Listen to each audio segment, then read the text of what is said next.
ইসরায়েলের বর্বরতম গণহত্যা এবং হামলার প্রতিবাদে আমাদের আজকের বাংলাদেশ জামাত ইসলামী ঢাকা মহানগরী দক্ষিণের এই বিক্ষোভ মিছিল পূর্ব সমাবেশের সংগ্রামী সভাপতি জননেতা নুরুল ইসলাম বুলবুল, উপস্থিত সংগ্রামী কেন্দ্রীয় মহানগরীর নেতৃবৃন্দ, আমার সামনে উপস্থিত সংগ্রামী তৌহিদি জনতা, সাংবাদিক বন্ধুগণ, আইন শৃঙ্খলায় নিয়োজিত সম্মানিত সদস্যবৃন্দ, আসসালামু আলাইকুম রহমতুল্লাহি ওয়া বারাকাতুহু।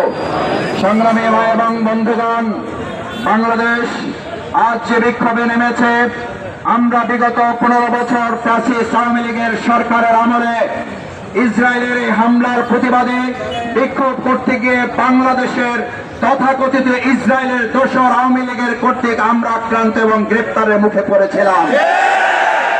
আমরা আজকে সেই ইসরায়েলকে স্মরণ করিয়ে দিতে চাই, ইসরায়েল তুমি হয় থেমে যাও, না হলে তোমাকে ফেরাউন, নমরুদ, আদ এবং সামুদ জাতির মতো তোমাকে থেমে যেতে হবে। ইসরায়েলের আজকের এই হুঙ্কার, নেতানিয়াহু যেটা বলেছে অহমিকা এবং দম্ভ করে, এটা শেষ নয়, এটা শুরু মাত্র। আর আমরাও ঘোষণা করছি, এটা তোমার আক্রমণের শুরু নয়, এটা তোমার ধ্বংসযাত্রার শুরু করেছে।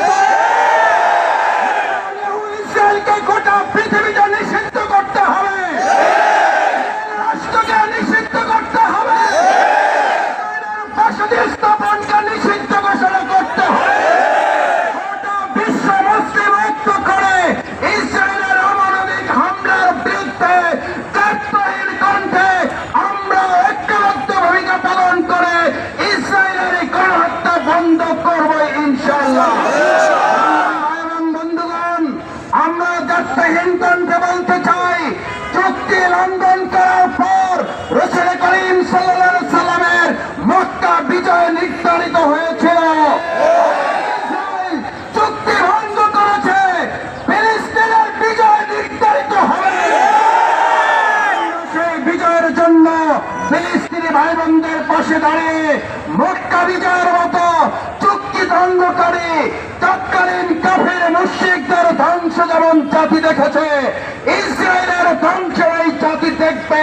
মক্কা বিজয়ের মতো ফিলিস্তিন, বাইতুল মুকদ্দাস, গাজা আমাদের ভাই, আমাদের বোন, আমরা বেঁচে থাকলে তারাও বেঁচে থাকবে, থাকলে তারাও ভালো থাকবে। সেই অঙ্গীকার, সেই আন্দোলনে আমরা সবাই উজ্জীবিত ভূমিকা পালন করব, সেই প্রত্যাশা ব্যক্ত করে এবার যে আপনাদের সামনে বক্তব্য রাখার জন্য অনুরোধ করছি বাংলাদেশ জামাত ইসলামী কেন্দ্রীয় কর্ম পরিষদের অন্যতম সদস্য, ঢাকা